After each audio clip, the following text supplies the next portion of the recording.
এবার আবারও ভয়াবহ সংঘাতের দ্বারপ্রান্তে মধ্যপ্রাচ্য।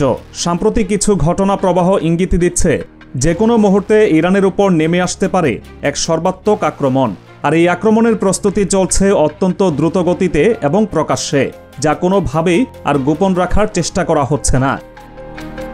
আন্তর্জাতিক গণমাধ্যম এবং বিভিন্ন সামরিক পর্যবেক্ষকদের সূত্রে জানা যাচ্ছে, কাতারে অবস্থিত মার্কিন আলুদেইত বিমান ঘাঁটি সহ মধ্যপ্রাচ্যের বিভিন্ন ঘাঁটিতে ইউরোপের বিভিন্ন দেশ থেকে অত্যাধুনিক যুদ্ধ বিমান ও বিশাল আকারের ট্যাঙ্কার বিমানগুলো এসে জড়ো হচ্ছে। শুধু তাই নয়, মার্কিন যুক্তরাষ্ট্রের সবচেয়ে বিধ্বংসী এবং ভয়ঙ্কর অস্ত্রগুলোর মধ্যে অন্যতম পারমাণবিক বোমা বহনে সক্ষম স্টেলথ বোমারু বিমান B2 স্পিরিটকেও এই অঞ্চলে মোতায়েন করার খবর পাওয়া যাচ্ছে। এই বিমানটি রাডারের চোখকে ফাঁকি দিয়ে যে কোনো দেশের গভীরে প্রবেশ করতে পারে। এর ঠিক একদিন আগেই জ্বালানি সরবরাহ নিশ্চিত করতে আকাশে উড়ন্ত ট্যাঙ্কার বিমান আনা হয়েছিল। এই সামরিক সজ্জা, যেখানে একই সাথে বোমারু বিমান এবং জ্বালানি ট্যাঙ্কার প্রস্তুত রাখা হয়, তা কোনো সাধারণ মহড়া নয়, একটি পূর্ণাঙ্গ যুদ্ধের চূড়ান্ত প্রস্তুতিকেই সামনে আনছে। এই সামরিক উত্তেজনার মধ্যেই ওয়াশিংটনে এক রুদ্ধদ্বার বৈঠকে বসেছিলেন মার্কিন প্রেসিডেন্ট ডোনাল্ড ট্রাম্প এবং তার প্রতিরক্ষা ও পররাষ্ট্রমন্ত্রী সহ সেনাবাহিনীর শীর্ষ জেনারেলরা। সেই বৈঠক শেষে যে বার্তাটি বেরিয়ে এসেছে তা বিশ্বজুড়ে শান্তিকামী মানুষকে আতঙ্কিত করেছে।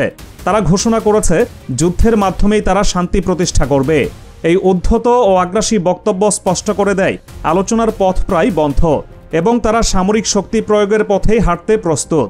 এই শান্তি প্রতিষ্ঠার নামে তারা অতীতে ইরাক, আফগানিস্তান ও লিবিয়াকে ধ্বংসস্তূপে পরিণত করেছে, যার ইতিহাস আমাদের সকলেরই জানা।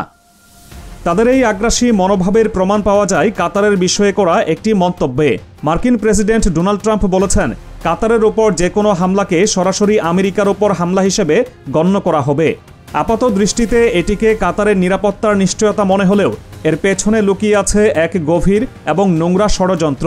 এর অর্থ হলো, যদি কোনোভাবে কাতারকে ব্যবহার করে ইরানের বিরুদ্ধে উস্কানি দেওয়া হয় এবং ইরান আত্মরক্ষার্থে পাল্টা জবাব দেয়, তবে সেটাকেই আমেরিকার উপর হামলা বলে চালিয়ে দেওয়া হবে এবং একটি পূর্ণমাত্রার যুদ্ধ শুরু করার অজুহাত তৈরি করা হবে।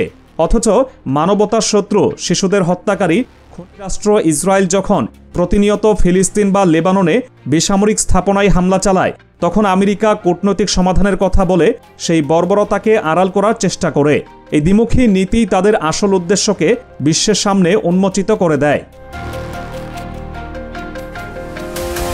ইরানকে শুধুমাত্র একদিক থেকে নয়, চারদিক থেকে একটি লৌহ বেষ্টনীতে ঘিরে ফেলার নীল নকশা এখন পুরোপুরি স্পষ্ট। একদিকে কাতার, অন্যদিকে আজারবাইজান, ইরাক সহ প্রতিবেশী দেশগুলোর ভূমি ব্যবহার করে ইরানকে কোণঠাসা করে ফেলা হয়েছে। আজারবাইজানের বিভিন্ন ঘাঁটিতে সেই নরপিশাচ রাষ্ট্র ইসরায়েলের সামরিক উপস্থিতি ইরানের জন্য একটি সরাসরি হুমকি। যেন একটি শিকারকে ঘিরে ফেলার জন্য হিংস্র শিকারীরা নিজেদের অবস্থান চূড়ান্ত করে ফেলেছে। এমন এক শ্বাসরুদ্ধকর পরিস্থিতিতে ইরানের সর্বোচ্চ নেতা আয়াতুল্লাহ আলী খামিনির অফিস থেকে একটি বিবৃতি প্রকাশ করা হয়েছে, যা ইরানের অদম্য জনগণ এবং মুসলিম উম্মার ঈমান ও দৃঢ়তার প্রতীক। সেই বিবৃতিতে বলা হয়, আল্লাহ আমাদের সাথে আছেন।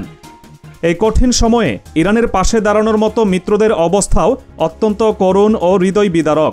প্রতিরোধের অক্ষ হিসেবে পরিচিত গোষ্ঠীগুলোকে একটি পরিকল্পিত উপায়ে দুর্বল এবং নিষ্ক্রিয় করে দেওয়া হয়েছে, যাতে ইরান আক্রমণের সময় তারা কোনো কার্যকর প্রতিরোধ গড়ে তুলতে না পারে। প্রথমে ফিলিস্তিনের প্রতিরোধ সংগ্রামী হামাসের দিকে তাকানো যাক, যাদেরকে পুরো মুসলিম উম্মাহ নিজেদের মুক্তি সেনানী হিসেবে জানে।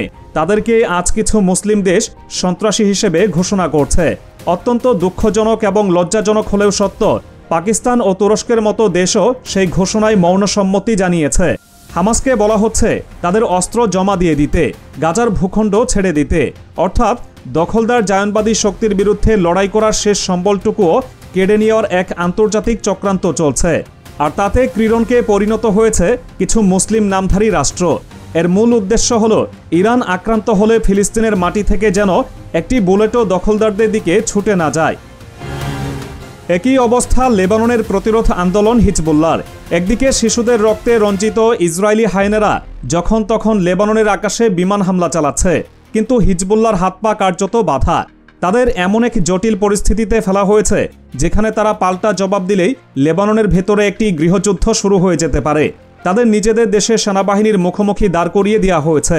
আর সেই গৃহযুদ্ধের জন্য দায়ী করা হবে হিজবুল্লাহকেই। তখন বাকি মুসলিম বিশ্বও তাদেরকেই দোষারোপ করবে। অর্থাৎ শত্রুর বিরুদ্ধে লড়াই করার আগেই তাদের অভ্যন্তরীণভাবে নিঃশেষ করে দেওয়ার একটি নিখুঁত ফাঁদ পাতা হয়েছে। এই পুরো প্রেক্ষাপটে ইরান খুব ভালোভাবেই জানে যে তাদের উপর আক্রমণ আসন্ন, কিন্তু তারা ইচ্ছা থাকা সত্ত্বেও আগে আক্রমণ করতে পারছে না। কারণ আন্তর্জাতিক বিশ্ব এবং মুসলিম দেশগুলোর একাংশকে মিডিয়ার মাধ্যমে এমনভাবে বোঝানো হয়েছে যে ইরানই এই অঞ্চলের শান্তি নষ্টকারী। যদি ইরান কাতারে অবস্থিত মার্কিন ঘাঁটিতে আগে হামলা চালায় তবে পুরো মুসলিম বিশ্বেই ইরানের বিরুদ্ধে নিন্দার ঝড় উঠবে এবং ইরানকে আগ্রাসী হিসেবে চিহ্নিত করা হবে। এই কারণেই ইরানকে প্রথম আঘাতটি সহ্য করার জন্য অপেক্ষা করতে হচ্ছে। সবচেয়ে বেদনাদায়ক এবং মর্মান্তিক বিষয়টি হল ইরানের উপর যে সম্ভাব্য বিমান হামলা চালানো হবে তা মুসলিম বিশ্বের সম্পদ এবং ভূমি ব্যবহার করেই করা হবে। আজারবাইজান, ইরাক বা অন্যান্য দেশের আকাশসীমা ব্যবহার করে একসাথে 60 থেকে 100টি F-35, F-15 এবং ইউরোফাইটার টাইফুনের মতো অত্যাধুনিক যুদ্ধবিমান ইরানের দিকে ছুটে আসবে। এর অর্থ হল ইরানের শক্তিশালী রাডার ব্যবস্থাকে ফাঁকি দিয়ে তারা বিভিন্ন দিক থেকে একযোগে হামলা চালাতে সক্ষম হবে। একসাথে প্রায় 200 থেকে 400 টমাহক ক্রুজ মিসাইল এবং বাংকার বিধ্বংসী বোমা নিক্ষেপ করে ইরানের পারমাণবিক স্থাপনা, আকাশ প্রতিরক্ষা ব্যবস্থা এবং রেভলিউশনারি গার্ডের ঘাঁটিগুলোকে প্রথম আঘাতেই গুড়িয়ে দেওয়ার পরিকল্পনা করা হয়েছে। আর এই পুরো অভিযানে ব্যবহৃত হবে মুসলিম দেশগুলোর মাটি, তাদের আকাশসীমা এবং তাদের সম্পদ। ইতিহাসের এর চেয়ে বড় বিশ্বাসঘাতকতা আর কি হতে পারে? এই চরম অসহায়ত্ব, এই একাকী লড়াইয়ের মুহূর্তে যখন চারদিকে শুধু শত্রু আর মুনাফিকদের উল্লাস, তখন আমাদের একটাই বিশ্বাস, একটাই ভরসা, আমাদের শিরায় শিরায় প্রবাহিত একটাই স্লোগান, আল্লাহু আকবার। আল্লাহই আমাদের জন্য যথেষ্ট। যখন পৃথিবীর সকল বাতিল শক্তি একত্রিত হয়ে সত্যের আলোকে নিভিয়ে দিতে চায় তখন আসমানের মালিকই তার অনুগত বান্দাদের রক্ষা করেন। ইতিহাস সাক্ষী, বন্দরের প্রান্তরে মুষ্টিমেয় ইমানদারি বিশাল বাহিনীর বিরুদ্ধে বিজয় লাভ করেছিল। হে আল্লাহ, আপনার রহমতের চাদরে আমাদেরকে এবং সকল মজলুমকে ঢেকে দিন। এই জালিমদের অশুভ ষড়যন্ত্র থেকে ইসলাম ও মুসলিমদের রক্ষা করুন। আপনার সাহায্যই আমাদের একমাত্র ভরসা। আমিন।